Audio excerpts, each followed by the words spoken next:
الله معكم أحبائي. آخر تطورات الحرب بين روسيا وأوكرانيا حتى مساء 3 من يونيو، تطورات على الجبهة الأمامية ولكن أيضا في الداخل الروسي مع الضربات الأوكرانية التي حصلت صباحا باتجاه سان بطرسبرغ. ما الذي حصل؟ سنتحدث حول الجبهات في سومي، في خاركيف، وكذلك في جبهات بوكروفسك وغيرها، إضافة إلى جبهة كوبيانسك. تابعوا التفاصيل كافة حتى النهاية دون تفويت أي معلومة. تأكدوا من مشاهدة الفيديوهات. هذا الفيديو هو الفيديو الرابع لليوم، أي يعني هناك 3 فيديوهات جرى نشرها قبله اليوم. تابعوها، شاركوها. القناة بحاجة دعمكم، ولنبدأ الآن من جبهات سومي وخاركيف وغيرها. في خاركيف كانت الوحدات الروسية قد وسعت سيطرتها في محيط قرية هرانيف. الجيش الروسي يعمل على طول الحدود الروسية الأوكرانية في هذه المنطقة، فرض سيطرته على هذه المساحة باللون الزهري كما تشاهدون أمامكم. عمق التقدم للجيش الروسي بلغ أكثر من 1.34 كيلومتر بعرض 1.16 كيلومتر. هدف الوحدات الروسية على ما يبدو في هذه المنطقة هو تأمين المزيد والمزيد، يعني هذا الخط الزهري هو الحدود الروسية الأوكرانية، والجيش الروسي موجود إلى الغرب منه في بعض المناطق، يحاول ربط مناطق السيطرة هذه ببعضها البعض مع المناطق الموجودة هنا. إضافة لذلك ربما قد تساعده في عملياته باتجاه كوزاتشا لوبان في هذه البلدة التي تقع على طول الطريق المؤدي هنا، على طول الطريق المؤدي إلى مدينة خاركيف.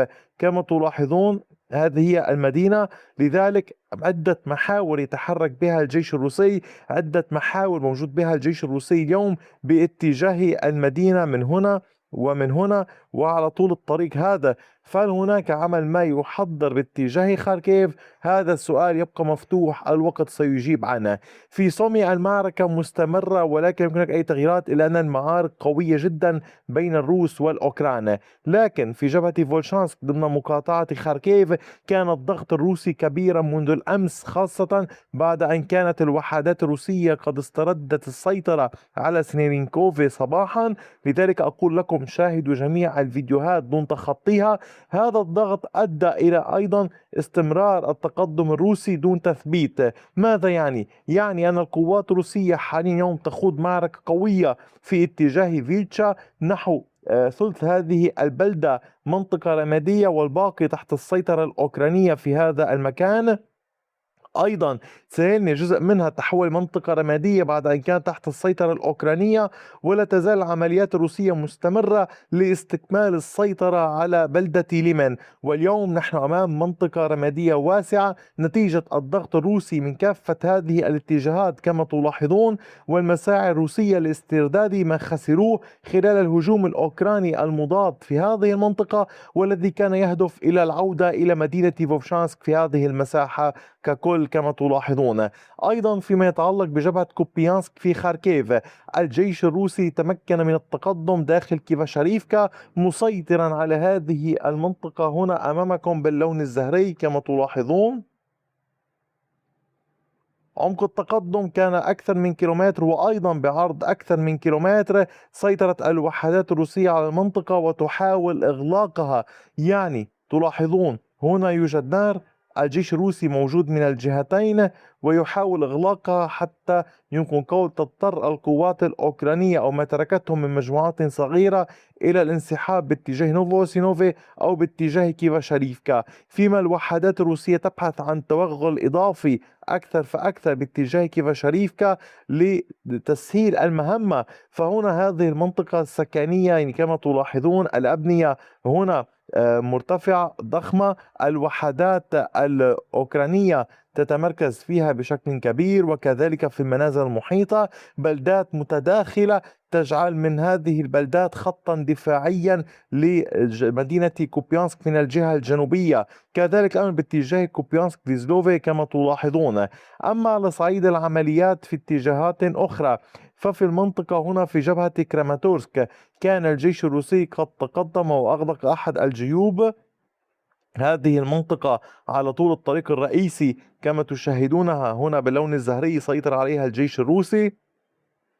عمق التقدم للوحدات الروسية بلغ نحو كيلومتر ونصف بعرض 1.11 كيلومتر. على طول المنطقة هنا تتحرك القوات الروسية وتحاول إغلاقها، يعني هناك انتشار أوكراني من هوليبيفكا وصولا القناة المائية وإلى ما خلف القناة المائية، حيث الوحدات الروسية تواصل التقدم في غرب القناة. لذلك المسعى الروسي هو إغلاقها من عدة اتجاهات، من هنا ومن هنا، ودفع الأوكران للانسحاب على طول هذه المنطقة. فهل ستنجح القوات الروسية بدفع الأوكران للانسحاب؟ هذا أيضا ما يجب انتظاره، فيما تستمر المواجهة في جبهة ري أولكساندريفكا دون أي تغييرات، دون أن ننسى المعارك القائمة في نقاط الاشتباك في لمن على كثرتها. يعني لا يزال الأوكران يحاولون التقدم باتجاه زاريشني، وفي المنطقة هنا في دروبيشيفي، وفي شمال دونيتسك يحاولون مواصلة عمليات قطع خطوط الإمداد هنا وهنا. إضافة لذلك الروس يواصلون محاولات التقدم لكن دون أي تغييرات. والآن نصل إلى بوكروفسك. في هذه المنطقة كانت القوات الروسية قد تقدمت أكثر داخل ميرني، حيث المواجهة مستمرة على طول هذا الشارع بين الروس والأوكران، والجيش الروسي تمكن من التقدم والسيطرة على هذه المنطقة هنا بعمق 440 مترا بامتداد 690 مترا على طول هذه المنطقة. يعني كما تلاحظون باتت المنطقة السكنية تحت السيطرة الروسية، وهنا المنطقة السكنية الموجودة تحت السيطرة الأوكرانية. القوات الروسية تحاول السيطرة عليها لتسهيل عملياتها، فكما تلاحظون هي آخر قرية بهذا الاتجاه قبل التحصينات الموجودة على طول هذه المنطقة، ويحاولون قدر الإمكان التعامل مع القوات الأوكرانية في هذه المساحة الموجودة هنا. كما لاحظتم يعني في الفيديوهات الأخيرة كان هناك تحركات روسية على طول المنطقة هنا، ولذلك يجب مراقبة الأمر. وبالعودة للضربات الأوكرانية في داخل الأراضي الروسية، فكانت الضربات مكثفة باتجاه سان بطرسبرغ هنا كما تلاحظون. على بعد مئات الكيلومترات حاولت القوات الأوكرانية استهداف المنطقة. الدفاع الجوي الروسي كان قد تصدى للعشرات من المسيرات، ولكن كان هناك حرائق قد طالت المنطقة الموجودة هنا، مستودعات أو مستوعبات النفط الموجودة في سان بطرسبرغ. على طول المنطقة هنا كان هناك اندلاع للنيران. كذلك الأمر كان هناك إحدى الضربات قد طالت يعني القاعدة البحرية الروسية الموجودة في هذه المنطقة. هذه العمليات أيضا لم تكن يعني لوحدها، بل كان هناك ضربات باتجاه أحد المصانع الموجودة في هذه المنطقة كما تلاحظون. هذا أيضا جرى استهدافه، تكرر استهدافه عدة مرات في فترات سابقة. نحن اليوم نتحدث هذا المصنع يبعد تقريبا 400 كيلومتر من خط الجبهة. إضافة إلى ذلك الضرب على سان بطرسبرغ تبعد 870 كيلومترا.